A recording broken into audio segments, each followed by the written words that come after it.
Hawak ko na ngayon dito ang pinakabagong Insta360 X6. Ang tanong, ano nga bang meron sa kamerang to? Ano ba ang mga nagbago? Goods kaya to, pang vlog o kaya pang moto vlog? At kung ito na nga ba ang susunod na bibilhin mo?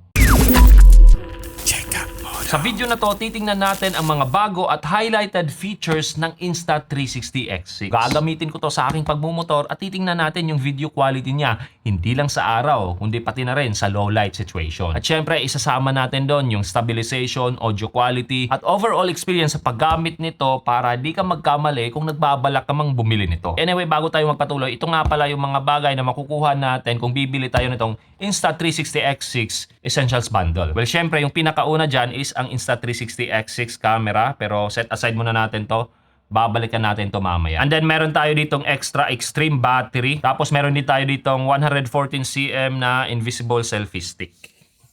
Tapos ito naman yung kanyang lens cap. Meron din tayo ditong fast charging case na pwedeng magkarga or mag-charge ng dalawang battery. Tapos USB cable na Type-C. And then ito naman yung kanyang protective pouch. Tapos isa sa pinaka-importante, syempre yung lens cloth. Kasi ito yung panglinis natin sa ating camera, sa lens ng ating camera. Magkabila ang lens. Kasi syempre yung quick start guide. Now aside sa mga yon, meron pa akong ilang mga accessories dito na ipapakita. Pero emphasize ko lang, hindi ito kasama sa Essentials Bundle. Bale, bibilhin mo siya separately. So, bale, meron tayo ditong lens replacement kit.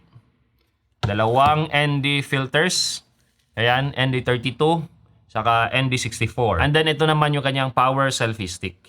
Ayan. And lastly, meron tayo ditong cage. So, bale, ganito yung itsura niya kung nakalagay na ang ating camera. Anyway, balikan na natin yung ating Insta360 X6 na merong dalawang lente, magkabilaan, na kayang i-capture yung buong paligid. Tapos, ito naman yung screen niya sa harap. And then, dito sa gilid, yung power button niya, yung shutter button niya. Sa baba naman ito is yung USB Type-C port niya. And then, dito sa taas, yung kanyang microphone. Actually, meron pa siyang mic dito sa kabilang gilid. Ayan, meron siyang mic dyan, tapos speaker. Tapos, sa baba nito, yung battery door niya. So, andito yung battery niya at andyan din yung memory card slot. Ayan. Now, just in case wala kayong memory card na saksak dito sa kamerang to, pwede pa rin nyo itong magamit kasi meron itong internal memory na 47 gigabytes. Now, dito naman sa likod, meron siyang microphone dyan, saka light sensor, saka quick button. Now, nakalimutan kong i-mention kanina, meron nga pala itong microphone tapos light sensor din sa harap. Now, dito sa baba makikita natin yung 1/4 inch thread para sa ating selfie stick. And then yung ating quick release mount na compatible din sa Insta360 X5, X4, X4 Air o kaya Ace Pro 2. Pareho lang sila. And also, kung mapapansin nyo, meron siyang magnetic connector pins. So, ibabahagi ko mamaya kung ano yung purpose niyan. Now, with that, mapunta na tayo sa mga bagay-bagay na nagustuhan ko sa kamerang to. Saka along the way, sasabihin ko rin yung mga relevant features at yung mga pagbabago nito. Well, yung pinakauna at pinaka-obvious is build quality. I mean, Insta360 is Insta360. Napaka-premium at maganda yung material na gamit nila dito. By the way, tumitimbang nga pala ito ng 195 grams na around 5 grams lighter siya sa X5 na around 200 grams. Now, parte ng magandang build quality nito is yung mas pinatibay na replaceable lens 2.0. Mas scratch resistant to at mas madali siyang palitan gamit itong lens replacement kit. So gaya ng X5, hindi mo na to kailangan pang ipadala sa Insta360 o kaya ipadala sa mga repair shop para mapalitan yung kanyang lens in case magasgas o kaya mabasag. Idagdag ko na rin pala na IP68 rated to. Waterproof siya hanggang 20 meters. So kahit umuulan, pwede natin tong gamitin. Bukod sa nasabi ko, isa sa nagustuhan ko dito sa kamerang to is yung bagong form factor niya. Now, relative sa Insta360 X5 o kaya Insta360 X4, mas maikli na to. Pero, mas malapad. Actually, hindi naman ganun kalaki yung pagkakaiba nila in terms of kapal, saka in terms of lapad. Pero yung mas maikling design niya, nagbibigay ng flexibility pagdating sa mounting. So for example, dito sa chin mount ng helmet ko, hindi na siya ganun kasagabal, although medyo awkward pa rin tingnan. Pero syempre, pwede naman natin tong ibaba para hindi matabunan yung ating field of view. At dahil mas malapad na rin ang screen nito na around 2.32 inch, mas komportable na rin itong gamitin at mas madali ang pag-control sa camera. Now, idagdag ko na rin pala na itong screen niya is OLED.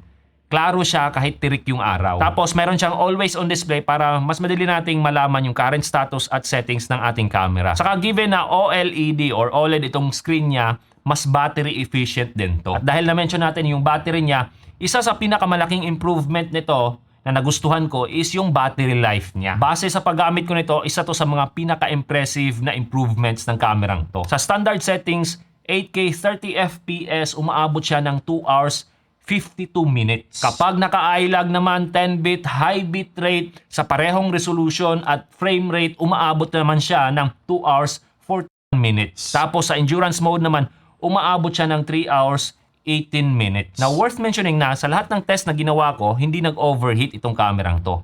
Tumigil lang siya dahil naubos yung battery niya. Now, sa tingin ko, malaking factor dito yung bagong chipset ng kamerang to, na nakakatulong hindi lang sa battery saka sa temperature niya, kundi pati na rin sa image processing. Now, para sa akin, yung pinakamalaking dahilan kung bakit nagustuhan ko tong Insta360 X6 is yung versatility ng kamerang to. Syempre, andyan yung 360 mode niya na kayang kunan yung buong paligid na hindi mo na kailangan pang isipin yung framing mo habang nagre-record ka. Bale, yung pamimili ng angulo, ng perspective, gagawin natin yon after nating mag-shoot gamit ang mobile app ng Insta360 o kaya Insta360 Studio sa computer. Now, kung ayaw mo namang mag-reframe, meron din itong InstaFrame 2.0 na nagre-resulta naman ng ready-to-share 4K flat video. Now, ang advantage ng InstaFrame 2.0 is meron kang backup 360 video habang nagre-record ka ng 4K flat video. So just in case meron kang perspective na hindi nakuha ng flat video mo, meron kang 360 video na pwedeng i-reframe. Now, kung gusto mo naman ng traditional action camera lang,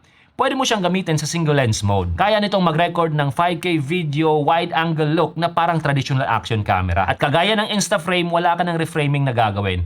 Ready to share na yung video mo after kang mag-record. Kaya imbes na iba't ibang camera yung dadalhin mo sa mga rides mo, sa mga gala mo, itong Insta360 X6 na lang. Halos lahat ng shooting scenarios, covered ka na dito. Pero syempre, hindi lang versatility yung tinitingnan natin dito, pati na rin image quality niya. Well, isa din yan sa nagustuhan kong improvement dito sa Insta360 X6. Yung hardware sa loob nito, particularly yung mas malaking sensor size niya. At saka yung bagong AAA chip. To be specific, meron itong dual custom Sony 1/1.1 inch square sensor na co-develop ng Insta360 at Sony specifically para sa mga 360 action cameras. Idagdag mo pa dyan yung upgraded AAA chip nito na nakakatulong sa image processing. Kaya ang resulta, mas magandang overall image quality. Mas detalyado, mas malinis. Mapaaraw man o gabi. Pero syempre, hindi sapat na sabihin ko lang yon. Mas maganda na kayo na mismo yung humusga. Kaya ito yung mga iilan sa mga sample videos na nakunan ko gamit-gamit itong kamerang to. At habang pinapanood nyo yung mga sample videos ng Insta360 X6, pag-usapan naman natin yung isa sa mga nagustuhan ko rin dito sa kamerang to. Yung flexibility pagdating sa recording modes at resolutions. Kung gusto mo ng pinakamataas na image quality, kaya nitong mag-record ng hanggang 8K 50 FPS. Pero kung gusto mo naman ng magandang balanse ng file size saka image quality, magandang middle ground yung 6K resolution niya. At para naman sa mahilig ng slow motion, pwede ka rin mag-shoot nito ng 4K hanggang 100 FPS. By the way, bago ko nga pala makalimutan, kaya ring mag-shoot ng Insta360 X6 ng 360 photos hanggang 120 megapixels. Now, isa sa sinabi ko kanina is yung magandang kuha nito sa mga low light situations or gabi. Actually, dahil yon sa pure video mode. Now, kung matatandaan natin, yung pure video mode, hindi na siya bago. Actually, available siya kahit dito sa Insta360 X5. Pero dahil mas malaki yung sensor nito, saka mas nag-improve yung kanyang AAA chip, mas maganda yung performance niya sa low light situation. Mas maliwanag, mas malinis yung kuha, mas stable, saka kontrolado yung noise. Actually, isa din sa inaabangan kong improvement dito sa kamerang to is yung 10-bit lag color profile niya or iLog. Well, sa wakas, supported na yon dito sa Insta360 X6. Nagre-resulta to sa mas smooth na color transition saka mas flexible siya pagdating sa color grading. Na I'm sure maa-appreciate ng mga professionals or yung mga taong gustong i-level up yung mga videos nila sa pamamagitan ng pagkukulay. Now, bukod pa rito, meron na rin itong in-camera Dolby Vision. First ever to sa mga 360 cameras ng Insta360. Nagre-resulta naman to ng mas magandang balanse pagdating sa detalye ng highlights saka shadows para mas natural tingnan yung high dynamic range video. Now, hindi pa nagtatapos doon kasi meron din siyang adaptive tone 2.0 na tumutulong naman para ma-retain yung highlights saka shadow details. Kaya kahit contrasty or challenging yung lighting situations, nagre-resulta pa rin to ng mas balancing overall image. Pero syempre, hindi lang video quality ang mahalaga pagdating sa action camera. Importante rin yung audio. Lalong-lalo na kung ginagamit natin to sa vlogging o kaya motovlogging. At sa aspeto na yan, malaki din yung improvements nitong Insta360 X6. Meron itong 360 windproof microphone na tumutulong para mabawasan yung wind noise. At saka meron itong extra internal microphone na ginawa talaga para sa ating nagmumotor. Na sa halip puro hangin yung masagap, nabibigyang diin nito yung tunog ng makina. Nakakatulong to para mas maging immersive yung mga videos nating nakunan. Especially kung yung motor mo big bike na talagang masarap pakinggan yung tunog ng makina.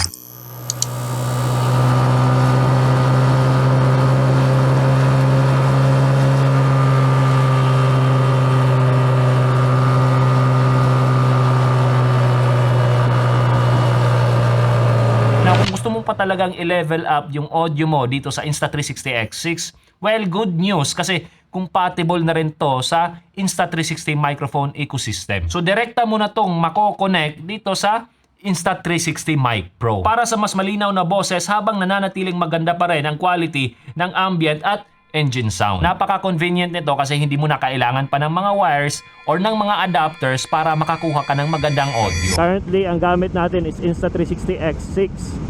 Ang ating audio naman is Insta360 Mic Pro wireless mic. So takbuhan natin ngayon is 78. So hindi masyadong mabilis, hindi rin mabagal, tamang-tama lang. Worth mentioning na hindi lang isang Insta360 Mic Pro ang kaya mong i-connect dito sa Insta360 X6, kundi dalawang Insta360 Mic Pro. So kung mayroon kang backride, pwede kayong tig-iisa nito para mas malinaw yung recording nyo. Anyway, ramdam mo talaga na itong Insta360 X6 hindi lang ginawa para sa mga general content creators. Pinag-isipan talaga ng Insta360 yung mga pangangailangan nating nagmo-motovlog or nagmumotor. Makikita natin yan hindi lang sa software features, pati na rin yung hardware at accessories na para sa kamerang to. Halimbawa na lang pagdating sa software, yung app nila meron tayong magagamit doon bilang mga riders. For example, yung plate blur. Magagamit natin yung feature na yon para automatic na matatakpan yung ating mga plaka para maprotektahan yung ating privacy. Meron din itong road mode na magagamit natin for security kasi tuloy-tuloy yung recording niya kahit mapuno yung kanyang memory card. Dahil automatic itong nag-overwrite sa mga lumang videos natin. Actually, para siyang mas advanced na loop recording. At kung gusto mo namang mag-stand out yung mga videos mo, meron ding or supported din ito yung stats dashboard para ma-overlay natin yung speed, elevation, yung distance at iba pang mga riding data sa ating mga videos. Pero hindi tayo nagtatapos sa software side. Isa sa pinaka-advantage din ng Insta360 is yung malawak nilang accessory ecosystem. Kung motovlogger ka, halos lahat ng mounting scenario, merong accessory dyan, yung Insta360. Mula sa heavy duty clamp, magic arm, hanggang sa helmet chin mount 2.0, mas madali kang makakagawa ng iba't ibang camera angles. At isa sa mga nagustuhan kong bagong feature nila is yung pinakita ko kanina, ang magnetic connector pins. Kung ilalagay mo kasi itong Insta360 X6 sa power selfie stick, hindi lang selfie stick ang meron ka, kundi meron ka na ring power bank. Ayan, nagcha-charge. Saka meron ka na ring remote control. Tapos ang isang advantage pa nito is pwede mo siyang magamit, ayan, naka-on siya kahit wala yung or tinanggal ko yung battery. So walang battery dyan na nasa loob. So mas magaan yung setup natin. So napakagandang option nito, lalong-lalo na kung yung mga rides natin napakahaba. Siyempre, hindi ko rin makakalimutan yung isa sa pinaka-importante, pinaka-paboritong accessory ko sa mga Insta360 cameras, yun yung ND filters. Ito.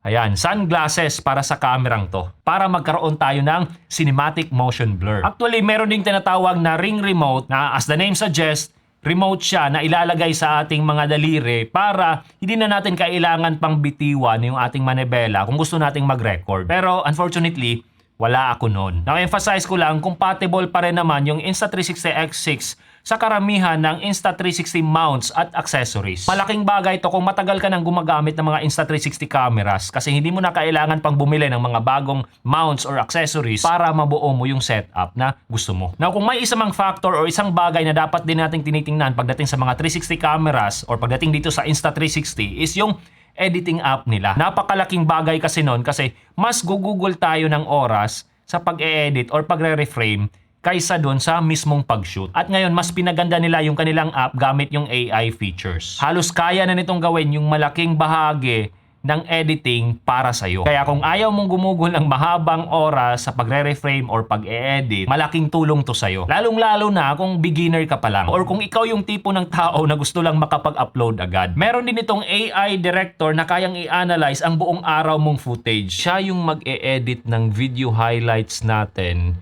para hindi na tayo mahirapan pa. So for example, dinala mo to sa isang ride tapos may mga iilang videos ka na na-shoot. Ang gagawin mo lang pagka-uwi mo is isasaksak mo to. Na pag umabot na ng 80% yung charge ng battery niya, gagana na yung AI director. Maghahanap na siya ng highlights galing sa mga videos mo. Videos na na-shoot mo within the day o kaya for the past 30 days. So ang gagawin mo na lang is i-check siya kinabukasan, yung ginawa niyang edit. So ang gagawin lang natin is i-connect itong ating camera and then dito sa ating album, mapapansin nyo na meron tayong memories dito. Ayan. So ito yung edit na ginawa ng AI director. So for example, ito yung edit na na-save ko na. Pero meron pa rin tayong option dyan na i-edit to or gumawa ng mga adjustments. So meron tayong option dyan to quick edit. So pwede nating palitan individually yung clips na napili ng AI director o kaya palitan yung music o kaya palitan yung template or pumunta tayo dito sa Go to More Edits. Mapapansin nyo, pwede pa tayong magpalit ng iba't ibang mga clips dyan or mga transitions or yung cuts. So kahit automated yung AI director, tayo pa rin yung may final say. Anyway, nandyan din yung bagong Auto Edit 2.0. Mas mahusay na itong pumili ngayon ng highlights, transitions, at camera movements. Tapos, next. So bale, ina-analyze ng AI yung ating videos tapos kumukuha siya ng highlights. So aantayin lang natin tong matapos. So after a few minutes natapos na yung auto edit natin. So, meron tayong option pa rin na baguhin or yung mga iilang adjustment na pwede nating baguhin.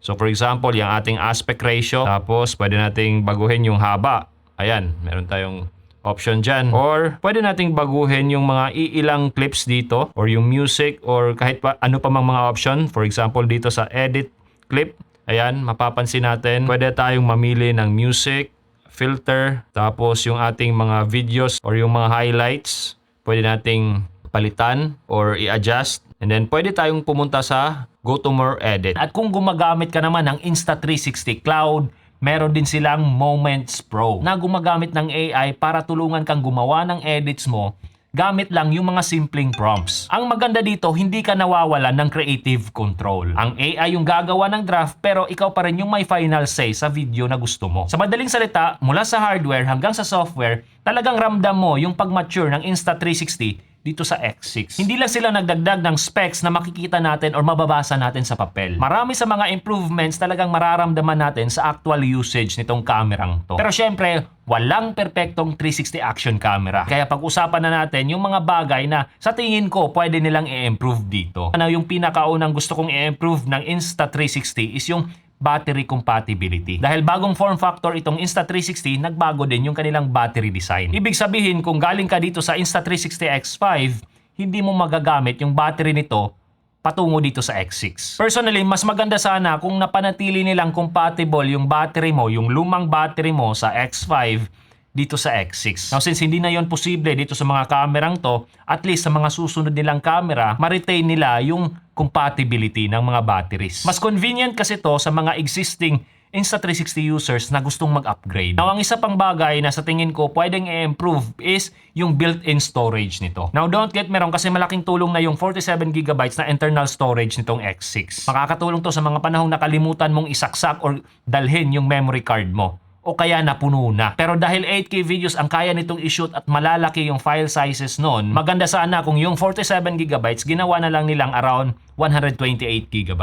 Kahit papaano mas marami kang makukunang videos nun. Kaya kung nagbabalak kang bumili nitong Insta360 X6, dapat mong isama sa budget yung memory card. Hindi lang basta-bastang memory card kasi kailangan niyang compatible dito. Kailangang mabilis yung read and write speed. Huwag kayong umasa lang dito sa internal storage niya. Magandang backup solution yon. Pero kung regular ka talagang nagsushoot ng 8K videos, kailangan mo talagang mag-invest or bumili ng memory card. Now with all that being said, worth it bang bumili nitong Insta360 X6? Para sa akin, oo. Ramdam ko kasi dito yung pag-upgrade. Lalong-lalo na kung X4 o kaya X4R yung gamit mo ngayon. Or kahit nga X5. Now, kung babalikan naman natin yung tanong kung goods ba siya pang vlog o kaya pang moto vlog, syempre, ang maisasagot ko dyan is oo. Hindi lang dahil maganda yung image quality niya. Pero dahil ramdam ko dito na ginawa talaga itong kamerang to para sa ganitong klaseng content. Mula sa riding specific features, audio improvements, iba't ibang shooting modes, pati na rin napakalawak na accessory ecosystem. Isa to sa mga pinakakompletong cameras na pwede mong dalhin sa rides. Pero syempre, gaya ng nasabi ko kanina, hindi ito perpekto. May iilang bagay pa rin dito na gusto kong mag-improve sa susunod. Pero kung pasok ito sa budget mo, then wala akong makitang dahilan para hindi ito irekomenda. Isa to sa mga upgrades na hindi lang maganda sa specs or sa papel, kundi mararamdaman mo talaga sa totoong paggamit. At kung first time mo namang bibili, isa to sa dapat mong i-consider sa mundo ng 360 action cameras, ang Insta360 X6.